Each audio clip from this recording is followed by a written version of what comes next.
Mahafinaritra isika rehetra mahita anay amin'izao rasy fotoana izao Apostoly Andreas miaraka amintsika ao anatin'ny fijoroana vavolombelona trany isika amin'izao fotoana izao misy lehilahy tanora anankiray ijoro vavolombelona amintsika amin'ny tiany amin'ny zavatra nataony tompo teo amin'ny fiainany. Finaritra tompo.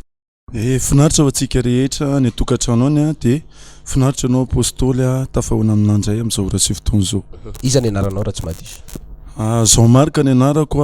nomendray aman-dreniko ana fa mitondra ny osy Stephanas ato am-piangonana. Ya, matomo ianao zany tonga eto misy vaovao entinao inona no zavatra nataony tompo teo amin'ny fiainanao ao anatin'izao fijoroana vavolombelona izao nambaranao izany? Ya, ny nataony tompo taminao moa zany dia za mipetraka ao amin'ny fokontany Andriamanala voalohany ary tsy nalalana angamba ny olona tao fa iza dia tena nisan'ny tena naditra dia ny antony tenenako hoe za zany tena tiany tompo satria hatramin'iza tany amin'ny jentilisa dia efa nisy fotoana za namono olona nisy fotoana zay nataony namako tany amin'ny bara anankiray dia io bara anankiray io feno io zany fanaovana alpandizana zany hoe parti amin'ny 9h zany ny mandeha ny karaoke dia ny amin'ny 12h lany mandeha ny discothèque tamin'izany dia za mipetraka teo amin'ny latabatra anankiray tamin'izany dia nisy olona mifosafosana dia za naka tavoangina labiera dia kapohako tamin'ny iny telo ny lohan'ilay olona dia lasa za mikarendrehan'ny olona za tamin'izany kanefa tsy tratra arabe anankiray tsy misy hoe couloir itsofohana tsy misy hoe ninina fa potohana jirama efa reraka tamin'izany dia teo amin'ilay potohana jirama zany ny afana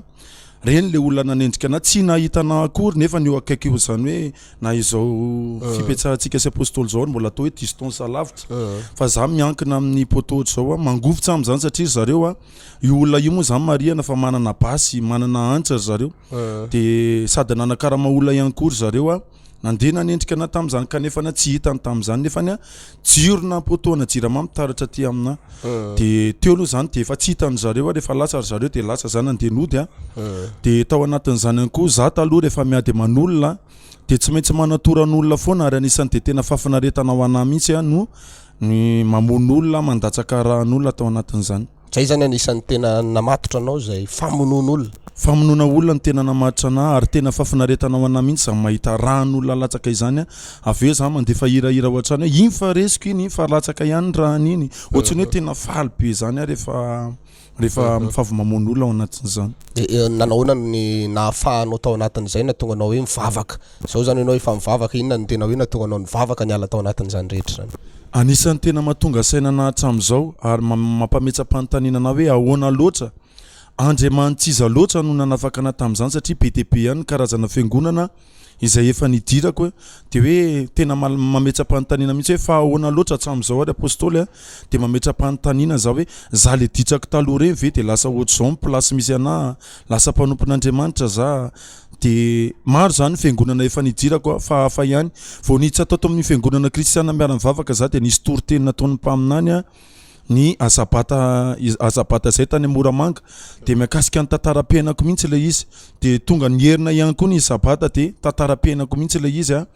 tato vao natsapako an'izany hoe tena hoe ato no misy alefa famarinana satria tato no nanafaka anahy tao anatin'izany. Maro ihany fiangonana efa nidirako fa mbola misy pentipentina ota ihany